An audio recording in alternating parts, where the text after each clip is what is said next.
ಆತ್ಮೀಯ ಬಂಧುಗಳೇ, ಶ್ರೀಮದ್ ಭಗವದ್ಗೀತೆ ತತ್ವ ವಿವೇಚನೆ ಟೀಕಾ ಅಧ್ಯಾಯ 6 ಆತ್ಮ ಸಂಯಮ ಯೋಗ. ಇದರಿಂದ ನಾವು ಇವತ್ತು 31ನೇ ಶ್ಲೋಕವನ್ನು ತಿಳ್ಕೊಳ್ಳೋಣ. ಶ್ಲೋಕ 31. ಸರ್ವಭೂತ ಸ್ಥಿತಂ ಯೋ ಮಾಂ ಭಜತ್ಯೇಕತ್ವಮಾಸ್ಥಿತಃ ಸರ್ವಥಾ ವರ್ತಮಾನೋಪಿ ಸ ಯೋಗಿ ಮಯಿ ವರ್ತತೆ.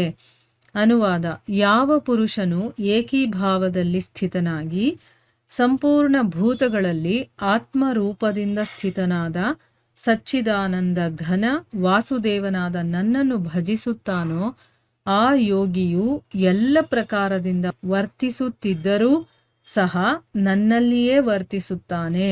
ಅರ್ಥಾತ್ ಅವನ ಎಲ್ಲ ಕ್ರಿಯೆಗಳು ಭಗವಂತನೊಂದಿಗೆ ನಡೆಯುತ್ತವೆ. ಇದು ಶ್ಲೋಕ ಮತ್ತು ಅದರ ಅನುವಾದ. ಈಗ ಇದನ್ನು ಅರ್ಥ ಮಾಡ್ಕೊಳ್ಳೋದಕ್ಕೆ ಪ್ರಯತ್ನ ಮಾಡೋಣ. ಎಲ್ಲ ಕಡೆ ಭಗವಂತನ ದರ್ಶನದಿಂದ ಭಗವಂತನ ಸಾಕ್ಷಾತ್ಕಾರದ ಮಾತನ್ನ ಹೇಳಿ, ಅಂದರೆ ಎಲ್ಲ ಕಡೆ ಭಗವಂತನ ದರ್ಶನ ಹೇಗಾಗುತ್ತೆ ಏನು, ಆಮೇಲೆ ಆ ಭಗವಂತನ ಸಾಕ್ಷಾತ್ಕಾರದ ಬಗ್ಗೆ ಎಲ್ಲವನ್ನ ಹೇಳಿದ ಮೇಲೆ ಈಗ ಆ ಭಗವಂತನ ಪ್ರಾಪ್ತಿಯಾಗಿರುತ್ತಲ್ಲ ಮನುಷ್ಯ, ಆ ಮನುಷ್ಯನ ಲಕ್ಷಣ ಹೇಗಿರುತ್ತೆ ಮತ್ತೆ ಅವನ ಮಹತ್ವದ ನಿರೂಪಣೆಯನ್ನ ಈಗ ಭಗವಂತ ಮಾಡ್ತಾನೆ. ಏನ್ ಹೇಳ್ತಾನೆ? ಯಾವ ಮನುಷ್ಯ ಏಕೀಭಾವದಲ್ಲಿ ಸ್ಥಿತನಾಗಿ, ಅವನು ಒಂದೇ ಭಾವ, ಅಂದರೆ ಅವನಿಗೆ ಅವನನ್ನು ಬಿಟ್ಟರೆ ಬೇರೆ ಏನೂ ಗೊತ್ತಾಗೋದಿಲ್ಲ, ಏನೂ ಕಾಣಿಸೋದಿಲ್ಲ, ಆ ರೀತಿ ಅವನಲ್ಲಿ ಮುಳುಗೋಗಿರ್ತಾನಲ್ಲ, ಆ ರೀತಿ ಏಕೀಭಾವದಲ್ಲಿ ಸ್ಥಿತನಾಗಿ ಸಂಪೂರ್ಣ ಭೂತಗಳಲ್ಲಿ ಆತ್ಮರೂಪದಿಂದ ಸ್ಥಿತನಾಗಿರುವಂತಹ ಸಚ್ಚಿದಾನಂದ ಘನ ವಾಸುದೇವನಾದಂತಹ ನನ್ನನ್ನು ಭಜಿಸ್ತಾನೋ ಆ ಯೋಗಿ ಎಲ್ಲ ರೀತಿಯಲ್ಲಿ ವರ್ತಿಸ್ತಾ ಇದ್ರು. ಅಂದರೆ ಏನೇ ಕೆಲಸ ಮಾಡ್ತಾ ಇರಲಿ, ಹೇಗೆ ನಡ್ಕೊಳ್ತಾ ಇದ್ರು ಕೂಡ ಅವನು ನನ್ನಲ್ಲೇ ವರ್ತಿಸ್ತಾ ಇದ್ದಾನೆ ಅಂತ ಅರ್ಥ. ಅಂದರೆ ಅವನ ಎಲ್ಲ ಕ್ರಿಯೆಗಳು ಕೂಡ ಭಗವಂತನ ಜೊತೆನೇ ನಡೀತಾ ಇದೆ ಅಂತ. ಅವನು ಮಾತಾಡ್ತಾ ಇರಲಿ, ಊಟ ಮಾಡ್ತಾ ಇರಲಿ, ಅವನು ಹಾಡ್ತಾ ಇರಲಿ, ನಗ್ತಾ ಇರಲಿ, ಎಲ್ಲ ನನ್ನ ಜೊತೆಗೆ ಮಾಡ್ತಾ ಇದ್ದಾನೆ ಅಂತಾನೆ ಅರ್ಥ ಮಾಡ್ಕೊಳ್ಬೇಕು ಅಂತ ಹೇಳ್ತಾ ಇದ್ದಾನೆ. ಈಗ ಪ್ರಶ್ನೆ ಏನು ಅಂತಂದರೆ, ಏಕೀಭಾವದಿಂದ ಸ್ಥಿತನಾಗೋದು ಅಂತಂದರೆ ಅರ್ಥ ಏನು ಅಂತ. ಉತ್ತರ ಏನು ಅಂತಂದರೆ, ಸರ್ವದಾ ಅಂದರೆ ಯಾವಾಗಲೂ ಎಲ್ಲ ಕಾಲದಲ್ಲೂ ಅಂತ ಹೇಳ್ತೀವಲ್ವ ಹಾಗೆ, ಮತ್ತೆ ಎಲ್ಲ ಕಡೆನೂ ತನ್ನ ಏಕಮಾತ್ರ ಇಷ್ಟ ದೇವನಾದಂತಹ ಭಗವಂತನ ಧ್ಯಾನವನ್ನ ಮಾಡ್ತಾ ಮಾಡ್ತಾ ಸಾಧಕ ತನ್ನ ಭಿನ್ನ ಸ್ಥಿತಿಯನ್ನ ಸರ್ವತಾ ಮರೆತು ಎಷ್ಟು ತನ್ಮಯವಾಗಿ ಹೋಗ್ತಾನೆ ಅಂತಂದ್ರೆ, ಈಗ ಅವನಿಗೇನು ಇಷ್ಟನೋ ದೇವತೆ, ಅದು ಯಾರಾದರೂ ಆಗಿರಬಹುದು, ಇಂಥ ದೇವರನ್ನೇ ನಾವು ಪೂಜೆ ಮಾಡಬೇಕು ಅಂತ ಏನಿಲ್ಲ. ನಮ್ಮ ಇಷ್ಟ ದೇವರು ಯಾವುದಿದೆಯೋ ಅದನ್ನೇ ಸರ್ವಸ್ವ ಅಂತ ತಿಳ್ಕೊಂಡು ಅವನ ಧ್ಯಾನ, ಅವನಲ್ಲೇ ಯಾವಾಗ ಮುಳುಗಿರ್ತಾನೋ, ಅಂದರೆ ನನಗೆ ಬೇರೆದೇನೋ ಇದೆ ಅನ್ನೋದನ್ನೇ ಮರೆತು ಹೋಗ್ತಾನೆ ಅವನು. ಎಷ್ಟು ತನ್ಮಯನಾಗಿ ಹೋಗ್ತಾನೆ ಅಂತಂದರೆ ಮತ್ತೆ ಅವನ ಜ್ಞಾನದಲ್ಲಿ ಭಗವಂತ ಒಬ್ಬ ಅಲ್ಲದೆ ಬೇರೆ ಏನೂ ಉಳಿಯೋದಿಲ್ಲ. ಈ ರೀತಿ ಭಗವಂತನ ಪ್ರಾಪ್ತಿಯಾದ ಇಂಥ ಸ್ಥಿತಿಯನ್ನು ಭಗವಂತನಲ್ಲಿ ಏಕೀಭಾವದಿಂದ ಸ್ಥಿತನಾಗೋದು ಅಂತ ಹೇಳೋದು.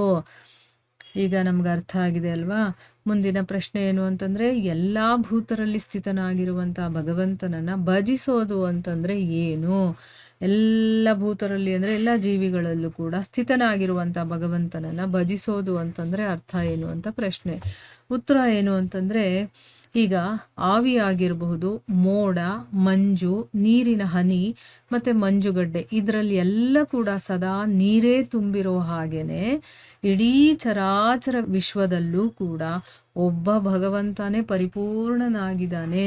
ಈ ರೀತಿ ತಿಳ್ಕೊಳ್ಳೋದು ಮತ್ತು ಪ್ರತ್ಯಕ್ಷವಾಗಿ ನೋಡೋದಿದೆಯಲ್ಲ, ಅದನ್ನು ಎಲ್ಲ ಭೂತರಲ್ಲಿ ಸ್ಥಿತನಾಗಿರುವಂಥ ಭಗವಂತನನ್ನು ಭಜಿಸೋದು ಅಂತ ಹೇಳಿರೋದು.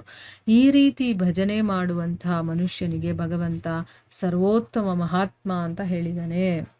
ಯಾರು ಈ ರೀತಿ ಭಜಿಸ್ತಾನೋ ಅಂಥವನನ್ನು ಭಗವಂತ ಸರ್ವೋತ್ತಮ ಮಹಾತ್ಮ ಅಂತ ಹೇಳಿದ್ದಾರೆ. ಈಗ ನೀರಿನ ಇನ್ನೊಂದು ರೂಪನೇ ಮಂಜು, ಆವಿ, ಮಂಜುಗಡ್ಡೆ ಆಗಿರ್ಬೋದು, ಮೋಡ, ನೀರಹನಿ, ಇದೆಲ್ಲ ನೀರೇ ಅಲ್ವಾ? ಇದರಲ್ಲೆಲ್ಲ ನೀರೇ ತುಂಬಿಕೊಂಡಿರುವಂಥದ್ದು. ಆದರೆ ಬೇರೆ ಬೇರೆ ರೂಪದಲ್ಲಿದೆ, ಅದು ಅಷ್ಟೇ.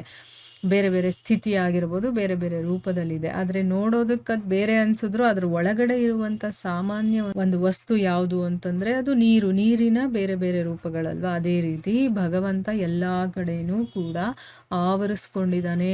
ಅವನನ್ನು ಪ್ರತ್ಯಕ್ಷವಾಗಿ ನೋಡೋದಿದೆಯಲ್ಲ, ಅದು ಎಲ್ಲ ಭೂತರಲ್ಲಿ ಸ್ಥಿತವಾದ ಭಗವಂತನನ್ನು ಭಜಿಸೋದು ಅಂತ ಹೇಳಿರೋದು. ಈ ರೀತಿ ಯಾರು ಭಜನೆ ಮಾಡ್ತಾನೋ ಅಂಥವರಿಗೆ ಭಗವಂತ ಸರ್ವೋತ್ತಮ ಅಂತ ಹೇಳಿದ್ದಾನೆ.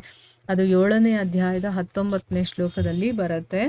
ಯಾವ ಶ್ಲೋಕ ಅದು ಅಂತಂದರೆ ಬಹುನಾಮ್ ಜನ್ಮನಾಮಂತೆ ಅಂತ. ಆ ಶ್ಲೋಕದಲ್ಲಿ ಏನು ಹೇಳಿದ್ದಾನೆ, ಅನೇಕ ಜನ್ಮಗಳ ಕೊನೆಯ ಜನ್ಮದಲ್ಲಿ ತತ್ವಜ್ಞಾನವನ್ನು ಪಡೆದಂತಹ ಒಬ್ಬ ಮನುಷ್ಯ ಎಲ್ಲವೂ ವಾಸುದೇವನೇ ಆಗಿದ್ದಾನೆ ಅಂತ ಅಂದ್ಕೊಂಡು ಈ ರೀತಿ ನನ್ನನ್ನು ಭಜಿಸ್ತಾನೋ ಅಂತಹ ಮಹಾತ್ಮ ಅತ್ಯಂತ ದುರ್ಲಭನಾಗಿದ್ದಾನೆ ಅಂತ ಹೇಳಿದ್ದಾನೆ. ಎಲ್ಲೂ ಸಿಗೋದಿಲ್ಲ ಅಂಥವನು, ಎಲ್ಲೋ ಒಬ್ಬರೋ ಇಬ್ಬರೋ ಅಂತ ಹೇಳ್ತೀವಲ್ವಾ, 1000ರಲ್ಲಿ ಒಬ್ಬರೋ ಇಬ್ಬರೋ ಅಂತ, ಆ ರೀತಿ ದುರ್ಲಭ ಅಂಥವ್ನು ಸಿಗೋನು ಅಂತ. ಅಂದರೆ ಭಗವಂತನ ಸಾಕ್ಷಾತ್ಕಾರವಾಗುವಂಥವ್ರು ತುಂಬ ವಿರಳ, ಯಾರೋ ಅಲ್ಲೊಬ್ಬರೋ ಇಲ್ಲೊಬ್ಬರೋ ಆಗುತ್ತೆ ಅವರಿಗೆ ಅಂತ ಇಲ್ಲಿ ಹೇಳ್ತಾ ಇರುವಂಥ ಅರ್ಥ. ಸೊ ಅಂಥವರನ್ನು ಭಗವಂತ ಮಹಾತ್ಮ ಅಂತ ಹೇಳಿದ್ದಾನೆ. ಸೊ ಇಲ್ಲಿಗೆ ನಾವು ನಿಲ್ಲಿಸೋಣ. ಹರೇ ಕೃಷ್ಣ.